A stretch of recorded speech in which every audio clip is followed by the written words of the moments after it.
Everyone, आज हम लोग जीएस पेपर 2 और जीएस पेपर 1 का तीन क्वेश्चन करेंगे। मेंस का, बीपीएससी मेंस का। देखिए, घटना चक्र पूर्वावलोकन का कल हम लोग जहाँ तक किए थे उसके आगे आज करेंगे। आज क्वेश्चन है, हाल ही के दिनों में राष्ट्रीय पार्टी की राजनीति पर बढ़ते क्षेत्रीय राजनीतिक दलों के प्रभाव क्या हैं? राष्ट्र निर्माण की प्रक्रिया और भारत के संविधान में भारत ने विविधता के सवाल पर लोकतांत्रिक दृष्टिकोण अपनाया है। लोकतंत्र में क्षेत्रीय आकांक्षाओं की राजनीतिक अभिव्यक्ति की अनुमति है और लोकतंत्र क्षेत्रीय को राष्ट्र विरोधी नहीं मानता है। इसके अतिरिक्त लोकतांत्रिक राजनीति में इस बात के पूरे अवसर होते हैं कि विभिन्न राजनीतिक दल और क्षेत्रीय समूह क्षेत्रीय पहचान, आकांक्षाओं अथवा किसी खास क्षेत्रीय समस्याओं को आधार बनाकर लोगों की भावनाओं को नुमाइंदगी करे। साथ ही साथ लोकतांत्रिक राजनीति का एक अर्थ यह भी है कि क्षेत्रीय मुद्दों और समस्याओं पर नीति निर्माण की प्रक्रिया में समुचित ध्यान दिया जाएगा और उन्हें इसमें भागीदारी दी जाएगी। उपयुक्त बातों के संदर्भ में भारतीय राजनीतिक प्रणाली की प्रमुख विशेषता है बड़ी संख्या में क्षेत्रीय दलों की उपस्थिति है। ये क्षेत्रीय दल क्षेत्र, राज्य एवं राष्ट्रीय राजनीतिक में सभी स्तरों पर महत्वपूर्ण भूमिका निभाने के लिए सक्रिय हैं। जैसे देखेंगे, भारतीय राजनीतिक में बढ़ते क्षेत्रीय दलों के कारण क्या है? सांस्कृतिक एवं निर्जातीय बहुलता, आर्थिक असमानता तथा क्षेत्रीय असंतुलन। पॉइंट नंबर 3, क्षेत्रीय आकांक्षाओं को संतुष्ट करने में राष्ट्रीय राजनीतिक में विफलता। फिर पॉइंट नंबर 4, भाषाई आधार पर राज्यों के पुनर्गठन। पॉइंट नंबर 5, बड़े दलों की आंतरिक कलह और संघर्ष। पॉइंट नंबर 6, राष्ट्रीय राजनीतिक में मजबूत विपक्षी दलों की अनुपस्थिति। पॉइंट नंबर 7, राजनीतिक प्रक्रिया में जाति और धर्म की भूमिका। क्षेत्रीय दल किसी भी विशेष राज्य अथवा क्षेत्र में सक्रिय रहते हैं। इनका जनाधार किसी भी क्षेत्र तक सीमित होता है। ये क्षेत्रीय हितों की बात करते हैं और विशेष सांस्कृतिक, धार्मिक, भाषाई अथवा जातीय समूह के साथ अपनी पहचान जोड़ता है। क्षेत्रीय दल स्थानीय और क्षेत्रीय मुद्दों पर अपना ध्यान केंद्रित कर राज्य स्तर पर राजनीतिक सतह पर काबिज होने का लक्ष्य सामने रखकर कार्य करते हैं। क्षेत्रीय राजनीतिक दलों का प्रभाव। हाल के दिनों में भारतीय राजनीतिक पटल पर क्षेत्रीय दलों की बढ़ती भूमिका। जैसे राज्य स्तर पर क्षेत्रीय राजनीतिक दलों ने बेहतर शासन के साथ ही स्थिर सरकारें दी है। क्षेत्रीय दलों के कारण ही भारतीय राजनीतिक में एक दलीय वर्चस्व की चुनौती मिली है। क्षेत्रीय दलों ने केंद्र राज्य संबंधों के प्रवृत्ति और प्रक्रिया जबरदस्त प्रभाव डाला है। केंद्र राज्य संबंधों में क्षेत्रीय दलों द्वारा राज्यों के लिए अधिक शाश्वतता की मांग ने केंद्रीय नेतृत्व को क्षेत्रीय समस्याओं के प्रति अधिक जिम्मेदार बनाया है। क्षेत्रीय दलों के बढ़ते राजनीतिक प्रभाव ने भारतीय राजनीतिक और प्रतिस्पर्धा बनाने के संदर्भ में जमीनी स्तर पर राजनीतिक प्रक्रिया को विस्तार दिया है। लोकसभा और विधानसभा चुनावों में क्षेत्रीय दलों ने मतदाताओं को एक से अधिक विकल्प प्रदान किया है। उन्होंने लोगों की राजनीतिक चेतना और राजनीतिक में उनकी रुचि बढ़ा दी है। भारत की दलीय राजनीति में क्षेत्रीय राजनीतिक दलों की संख्या में वृद्धि का सबसे सकारात्मक प्रभाव यह है कि क्षेत्रीय दलों ने देश में संसदीय लोकतंत्र को चलाने में महत्वपूर्ण योगदान दिया है। संसदीय लोकतंत्र में अल्पमत को भी सुना जाना चाहिए। उन्होंने इस प्रक्रिया को चलाने में कुछ राज्यों में शासक दल और केंद्र में विरोधी दल के रूप में अपने भूमिका निभाई है। उपयुक्त सकारात्मक प्रभाव के बावजूद भारतीय राजनीति में क्षेत्रीय दलों के कुछ नकारात्मक प्रभाव भी हैं। क्षेत्रीय दलों ने हितों को राष्ट्रीय हितों के से ऊपर रखा है, जिसमें क्षेत्रवाद, जातिवाद, भाषावाद, संप्रदायवाद को बढ़ावा मिला और राष्ट्रीय एकता में रुकावटें आई। क्षेत्रीय दलों ने लोक के लुभावने मुद्दों पर ही अधिक ध्यान दिया है ताकि वे अपना जनाधार बढ़ा सकें। क्षेत्रीय दलों के गठबंधन सरकार द्वारा निर्णय लेने और नीति निर्माण में क्षेत्रीय मुद्दों लाने हैं। वे केंद्रीय नेतृत्व को अपनी मांगे मनाने के लिए बाध्य करते हैं। क्षेत्रीय दल भ्रष्टाचार, भाई भतीजावाद, पक्षपात तथा सत्ता के अन्य प्रकार के दुरुपयोग में संलिप्त रहते हैं और इन सबके पीछे मुख्य कारण अपनी स्वार्थ परकता रही है। क्वेश्चन नंबर अगला देखेंगे। बिहार में गठबंधन की राजनीति के मूल सिद्धांतों को विशेष राष्ट्रीय हितों की पूर्ति के दृष्टिकोण से विवेचित और विश्लेषित कीजिए। 69वें बीपीएससी में आया है। बिहार की गठबंधन राजनीतिक राज्य की सामाजिक संरचना, राजनीतिक स्थिरता और राष्ट्रीय एकीकरण को गहराई से प्रभावित करती है। यह क्षेत्रीय और राष्ट्रीय हितों के बीच संतुलन स्थापित करने की एक महत्वपूर्ण प्रक्रिया रही है।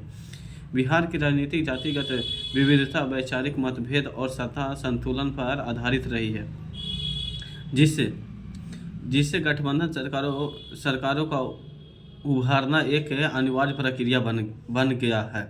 बिहार में गठबंधन राजनीति के मूल सिद्धांत तथा राज्य और राष्ट्रीय हितों पर इसके प्रभाव। बिहार में गठबंधन राजनीतिक राज्य की राजनीतिक संरचना का एक महत्वपूर्ण हिस्सा रही है, जो न केवल राज्य की राजनीति बल्कि राष्ट्रीय राजनीति को प्रभावित करती है। गठबंधन राजनीति के पीछे विभिन्न सामाजिक समूहों को समायोजित, राजनीतिक स्थिरता सुनिश्चित करना और क्षेत्रीय आकांक्षाओं को राष्ट्रीय उद्देश्यों के साथ जोड़ना मुख्य सिद्धांत रहे हैं। पॉइंट नंबर 1, सामाजिक विविधता और समावेशी प्रतिनिधित्व। बिहार का मतदाता वर्ग जातिगत विविधता से भरा हुआ है, जिससे विभिन्न जातीय समूहों का प्रतिनिधित्व सुनिश्चित करने के लिए गठबंधन बनाए जाते हैं। गठबंधन राजनीति का उद्देश्य जातीय समीकरणों को संतुलन करना और सभी वर्गों को सत्ता में भागीदारी देना होता है। गठबंधन विभिन्न जातीय आधार वाले दलों को एक मंच पर लाकर समावेशी राजनीतिक ढांचा तैयार करते हैं। पॉइंट नंबर 2, राजनीतिक स्थिरता और सुशासन सहयोग शासन प्रणाली। टुकड़े में बटी हुई राजनीतिक स्थिरता में गठबंधन आवश्यक हो जाते हैं, जिससे स्थिरता बनी रहे और सरकार का प्रभाव संचालन किया जा सके। गठबंधन सरकारें साझा निर्णय लेने की प्रक्रिया को बढ़ावा देती है, जिसमें नीति निर्माण और कार्यान्वयन अधिक प्रभावी होता है। जनता दल यूनाइटेड और भारतीय जनता पार्टी का गठबंधन विभिन्न अवधियों में राजनीतिक स्थिरता बनाए रखने का उदाहरण रहा है। पॉइंट नंबर 3, राष्ट्रीय हितों के साथ सामंजस्य। बिहार की गठबंधन राजनीतिक अक्सर राष्ट्रीय स्तर पर बड़े राजनीतिक रुझानों को प्रतिबंधित करती है, जिससे राष्ट्रीय एकीकरण को बढ़ावा मिलता है और क्षेत्रीय दलों को राष्ट्रीय दलों के साथ जोड़ से राज्य के मुद्दों को राष्ट्रीय स्तर पर प्रतिनिधित्व मिलता है, जिससे राष्ट्रीय राजनीतिक संवाद को मजबूती मिलती है। पॉइंट नंबर 4, नीति निर्माण और क्रियान्वयन। गठबंधन सरकार इसे विभिन्न दलों की विशेषज्ञता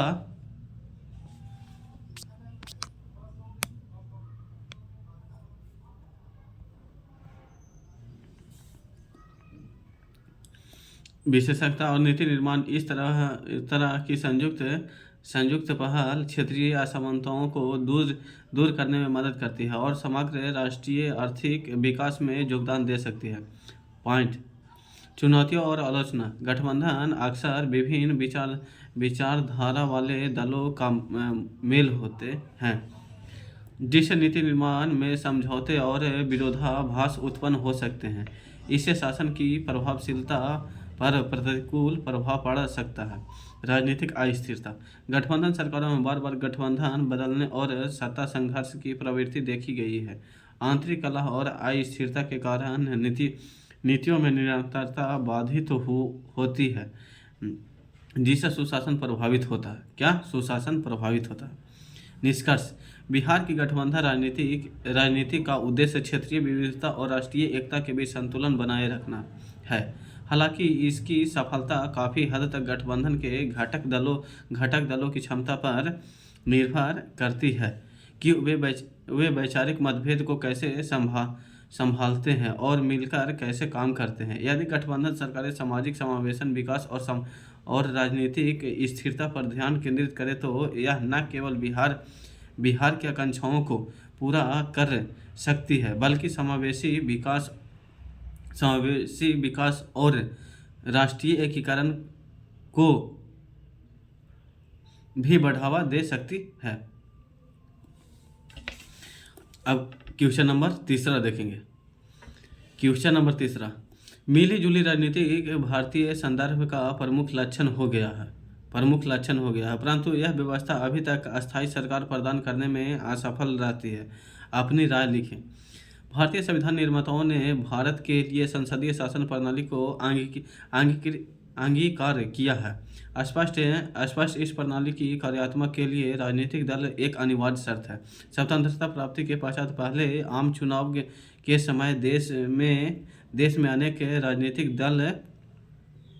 राजनीतिक दल विद्यमान थे, किंतु फिर भी 1977 तक भारतीय राजनीतिक में राष्ट्रीय कांग्रेस की प्रधानता बनी रही। वह केंद्र तथा लगभग सभी राज्यों की सत्तारूढ़ दल बना रहा। 1977 के चुनावों ने दलीय संस्थाकरण तथा द्विदलीय प्रणाली की संभावनाओं का मार्ग प्रशस्त किया। 1980 के चुनावों के आधार पर भारतीय राजनीतिक में एक बार फिर से एकल दलीय प्रणाली की प्रधानता स्थापित हुआ। बहुदलीय प्रणाली और संयुक्त सरकारों का युग, मिली जुली राजनीति। 1989 के संसदीय आम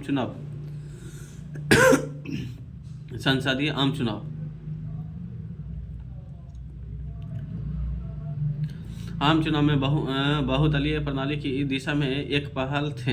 राज्य स्तर पर 1967 में ही इस प्रणाली के संगठक तत्व स्पष्ट हो गए थे, जब देश के लगभग आधे राज्यों में गैर कांग्रेसी सरकारें गठित हुई। इस चुनाव में केंद्रीय स्तर पर दो अभूतपूर्व बदलाव आए। केंद्र में संयुक्त सरकार का औपचारिक रूप से गठन हुआ, तथापि औपचारिक तौर पर 1977 में बनी जनता सरकार की एक संयुक्त सरकार ही थी। पॉइंट नंबर दूसरा 1989 में स्पष्ट हो गया कि केंद्र में सरकार के गठन के 2 से अधिक दलों का होना जरूरी है, जो निश्चित रूप से बहुदलीय प्रणाली के अनुरूप है, जैसा कि 9वें लोकसभा के चुनावों के दौरान हुआ था। बाद में 1991, 1996, 1998, 1999 चुनावों में बहुदलीय प्रणाली के रुझान को अधिक सशक्त कर दिया।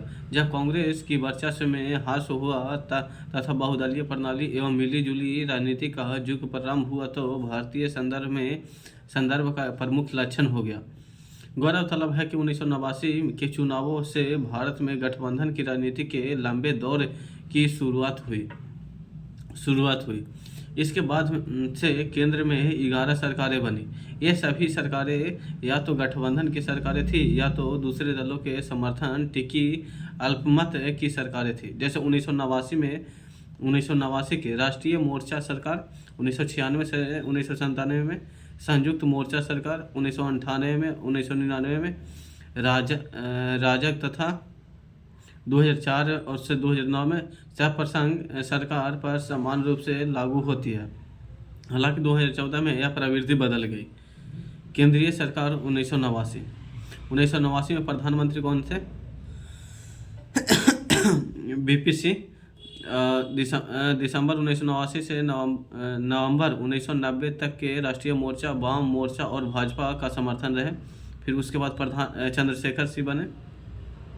नवंबर 1990 से जून 1991 तक के राष्ट्रीय मोर्चा एकता तबका समाजवादी पार्टी के नेतृत्व में कांग्रेस का समर्थन। पीवी नरसिम्हा राव। जून 1991 से 1996 तक कांग्रेस से एआईएमके कुछ अन्य दलों का समर्थन भी था। फिर बने कब? अटल बिहारी वाजपेयी बने 1996 से मई 1996 से जून 1996 में भाजपा अल्पमत सरकार था। फिर HD गौड़ा जून 1996 से 1997 तक के। इंद्र कुमार गुजराल 1997 में। अटल बिहारी वाजपेयी 1998 से 1999 तक के 1 साल के लिए रहे। फिर मनमोहन सिंह आगे 2004 से 2014 तक के कौन रहे? मनमोहन सिंह। कांग्रेस नीति संयुक्त प्रगतिशील संपर्क संघ गठबंधन था। नरेंद्र मोदी जो मई 2014 के बाद से अब तक के भाजपा नीति राजग गठबंधन है। उपयुक्त विश्लेषण से स्पष्ट है कि भारतीय संदर्भ में मिलीजुली राजनीति की एक अनिवार्य विषय बन चुकी है, परंतु यह व्यवस्था अभी तक अस्थायी सरकार प्रदान करने में असफल रही। भारत के अनेक राज्यों में मिलीजुली सरकारें तो बनी, किंतु शीघ्र ही उनका पतन हो गया। इनकी असफलता का मुख्य कारण इनमें व्याप्त अंतर्विरोध थे। भारत में मिलीजुली सरकारों के अस्तित्व ने भारतीय प्रशासनिक व्यवस्था में भी अस्थिरता को जन्म दिया। विभिन्न दलों के परस्पर मतभेद और तनाव के कारण मंत्रिमंडल की स्थिति डावाडोल ही बनी रही। मिलीजुली राजनीति के सकारात्मक पक्ष, मिलीजुली राजनीति के नकारात्मक पक्ष। जैसे अगर मिलीजुली सकारात्मक पक्ष पहले देख लेते हैं पूरा। लोकतंत्र मजबूत होता है, सहमति की राजनीति होती है मिलीजुली सरकार में। फिर सामाजिक खाई को पाटने में महत्वपूर्ण भूमिका निभाता है। गठबंधन की राजनीति के महत्वपूर्ण मुद्दों पर जनता का ध्यान आकर्षण स्थिति देखने को नहीं होता है। फिर देश के शासन में क्षेत्रीय दलों की बढ़ती भूमिका और उनकी स्वीकार करता होता है। और मिलीजुली सरकार में नकारात्मक पक्ष क्या होता है? कमजोर सरकारें अस्थायित्व का खतरा होता है। नीतियों के बदलने पर दबाव की राजनीति होता है। अलग अलग दलों ने सैद्धांतिक आदर्शों को विभिन्नता होती है। फिर प्रधानमंत्री विशेषाधिकार फलस्वरूप का हनन करता है, जिसे हालांकि 2014 के बाद से अभी तक यह मिली है।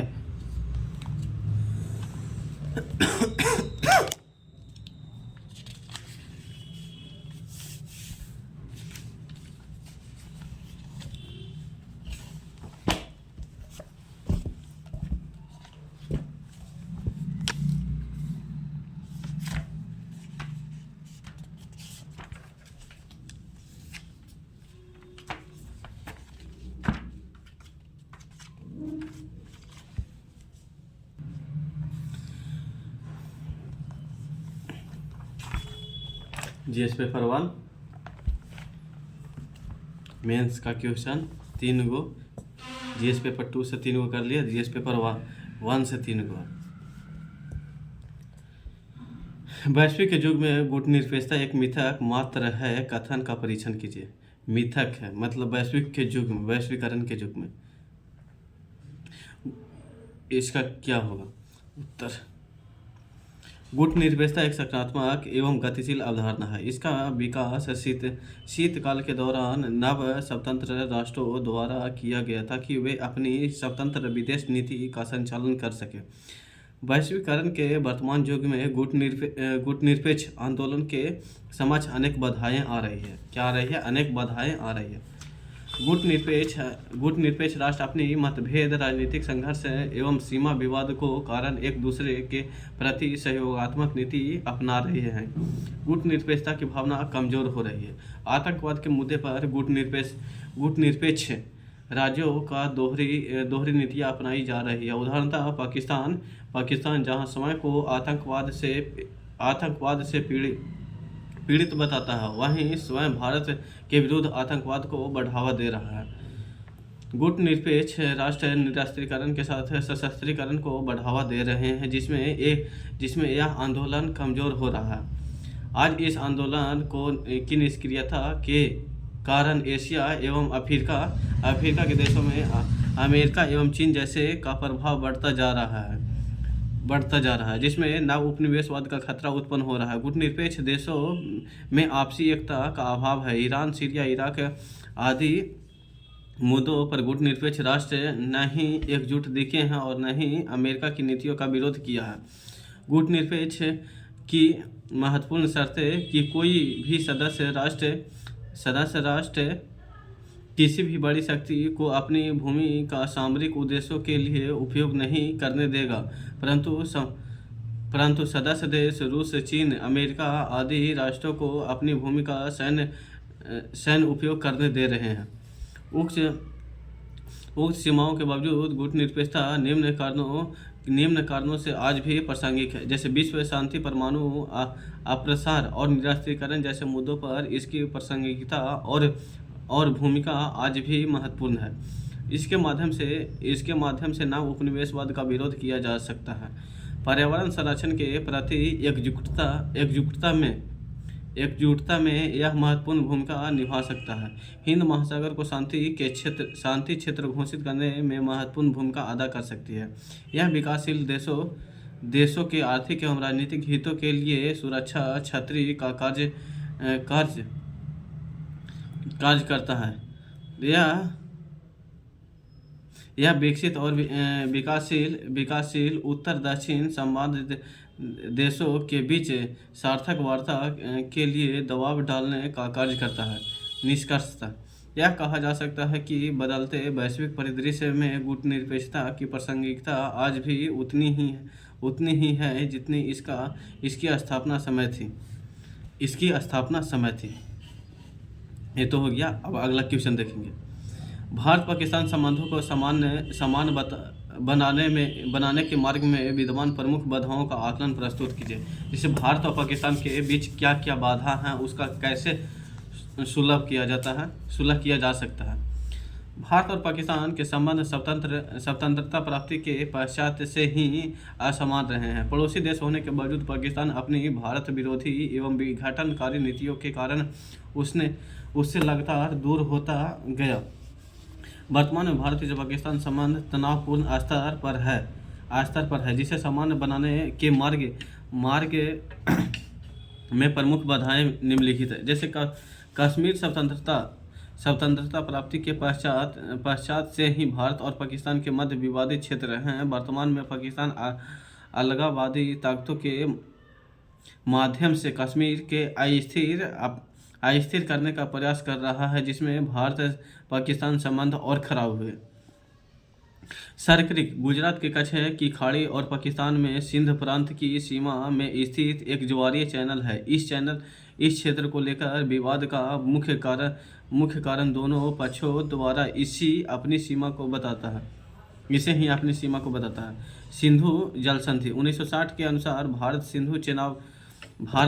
सिंधु चेनाब झेलम नदियों के जल सिर्फ 20% का उपयोग कर सकता है। भारत इन नदियों पर run of the river project पे पनबिजली उत्पादन संयंत्र है, जिसमें जल को जमा करने की आवश्यकता नहीं होती, पर कार्य कर रहा है, जिस पर पाकिस्तान को आपत्ति है। फिर अगला पॉइंट देखेंगे। पाकिस्तान लगातार आतंकवादी गतिविधियों के माध्यम से भारत को अस्थिर करने का प्रयास कर रहा है, जो दोनों देशों के संबंधों के सामान्य बनाने में बड़ी बाधा है। सितंबर 2016 में उरी कैंप पर हुए आतंकवाद हमले, फरवरी 2019 में हुए पुलवामा आतंकी हमले के बाद बाध्य होकर नियंत्रण रेखा पार सर्जिकल स्ट्राइक के माध्यम से आतंकवादी शिविरों को नष्ट करना पड़ा। अफगानिस्तान से भारत के विकासात्मक कार्यों को पाकिस्तान संदेह की दृष्टि से देखता है। भारत के विरुद्ध चीन एवं पाकिस्तान का सामरिक गठजोड़, पाकिस्तान के बलूचिस्तान प्रांत में बढ़ती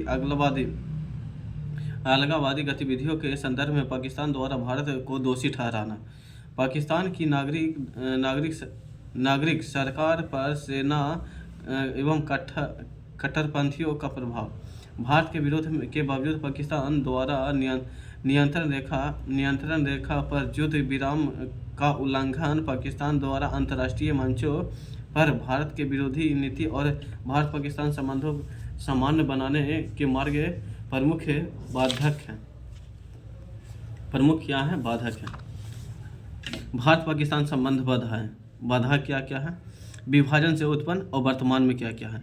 विभाजन में क्या उत्पन्न हुआ था, जैसे कश्मीर समस्या, सियाचिन विवाद, सरक्रिक विवाद, सिंधु जल विवाद। विभाजन के समय कितना विवाद था, 4 गो विवाद। कश्मीर समस्या, सियाचिन विवाद, फिर सरक्रिक विवाद, सिंधु जल संधि विवाद। और वर्तमान में क्या क्या विवाद है? पाकिस्तान प्रायोजित आतंकवाद, अफगानिस्तान से भारत की बढ़ती भूमिका, भारत के विरुद्ध चीन पाकिस्तान गठजोड़, अच्छा, पाकिस्तान द्वारा नियंत्रण रेखा पर युद्ध विराम का उल्लंघन, बलूचिस्तान में अगलावादी गतिविधियों पर भारत को दोषी ठहराना, पाकिस्तान की राजनीति पर सेना एवं कट्टरपंथियों का प्रमुख है पाकिस्तान की भारत विरोधी नीति। उपयुक्त विवरण से स्पष्ट है कि भारत पाकिस्तान संबंधों में समान बनाने हेतु इस समस्याओं का समाधान अत्यंत आवश्यक है, जिसे दोनों पक्षों को एक मंच पर आकर गंभीरतापूर्वक हल करना होगा, जिससे दक्षिण एशिया की शांति एवं सुरक्षा बनी रहे। अब देखेंगे अगला क्वेश्चन। दक्षिण एशिया में तनाव उत्पन्न करने वाले कारणों पर प्रकाश डालिए। दक्षिण एशिया में क्या क्या जैसे कारण है, उसके कारण तनाव उत्पन्न होता है। क्षेत्रीय स्तर पर तनाव और संघर्ष लगभग सर्वत्र विद्यमान होते हैं, किंतु दक्षिण एशिया की स्थिति थोड़ी अलग है। यहाँ भौगोलिक, ऐतिहासिक, सांस्कृतिक, सामाजिक और आर्थिक समानता के बावजूद संवेदनशील तनावपूर्ण स्थिरता बनी है। इस क्षेत्र में वर्ष 1948, 65, 71, 99 में हुए युद्ध इसी तनाव का परिणाम थे। वर्तमान में भी दक्षिण एशिया में तनाव उत्पन्न करने वाले विधि कारक विद्यमान है। सीमा विवाद, जिसे सीमा संबंधी विवाद इस क्षेत्र के देशों के मध्य तनाव के प्रमुख कारणों में से एक है। भारत और पाकिस्तान के बीच सरक्रिक, सियाचिन, जम्मू और कश्मीर को लेकर युद्ध हो चुके हैं, फिर भी कोई समाधान नहीं निकल पाया और स्थिति तनावपूर्ण बनी है। भारत बांग्लादेश, भारत श्रीलंका और भारत नेपाल के मध्य सीमा विवाद के कारण यह क्षेत्र अशांत हो जाता है। वर्ष 2001 की घटना, जिसमें बांग्लादेश राइफल्स ने जवानों ने 16 भारतीय बीएसएफ के जवानों की हत्या कर दी थी, जिसके कारण पारस्परिक तनाव काफ़ी बढ़ गया था। नदी जल बंटवारा, वर्ष 1960 में सिंधु नदी जल विवाद का समाधान किया गया, फिर भी भारत और पाकिस्तान के बीच यह तनाव एवं संघर्ष का कारण बना हुआ है। भारत पाकिस्तान विवादों के प्रति चीन का दृष्टिकोण अधिक तटस्थ रूप से अपनाने की बजाय पाकिस्तान का पक्ष लेता है, क्योंकि पाकिस्तान का समर्थन करने से चीन को एशिया में भारतीय शक्ति को बाधित करने में मदद मिलती है। अब शक्ति की असमानता क्या क्या है? शक्ति संरचना की तनाव का कारण है। क्षेत्र, जनसंख्या, सहन शक्ति, आर्थिक विकास, आधारभूत संरचना के कारण भारत दक्षिण एशिया के देश में से सबसे शक्तिशाली है। शक्ति की यह असमानता इस क्षेत्र के देशों में यह आशंका पैदा करती है कि भारत बिग ब्रदर या पुलिस मैन की तरह व्यवहार करना चाहता है। निरीजातीय संघर्ष, इस क्षेत्र में सभी देशों में सामाजिक, आर्थिक, राजनीतिक और औपनिवेशिक कारणों से अल्पसंख्यक रहते हैं। श्रीलंका में तमिल, पाकिस्तान एवं बांग्लादेश में हिंदू, भारत एवं म्यांमार में रोहिंग्या, नेपाल में बिहारी एवं भारत में नेपाली। राष्ट्रीय सीमा के चारों ओर धार्मिक एवं भाषाई अल्पसंख्यकों की उपस्थिति अंतर क्षेत्रीय संबंधों के लिए संवेदनशील मुद्दा रहा है। आंतरिक राजनीति, पड़ोसी देशों की अलग अलग राजनीतिक संरचना और आंतरिक संरचना उठापटक ने भी आपसी संबंधों को नकारात्मक ढंग से प्रभावित किया है। जैसे घोषित रूप से पाकिस्तान एक लोकतांत्रिक देश है, परंतु सेना, ISI तथा कट्टरपंथियों का प्रभाव ISI एवं सेना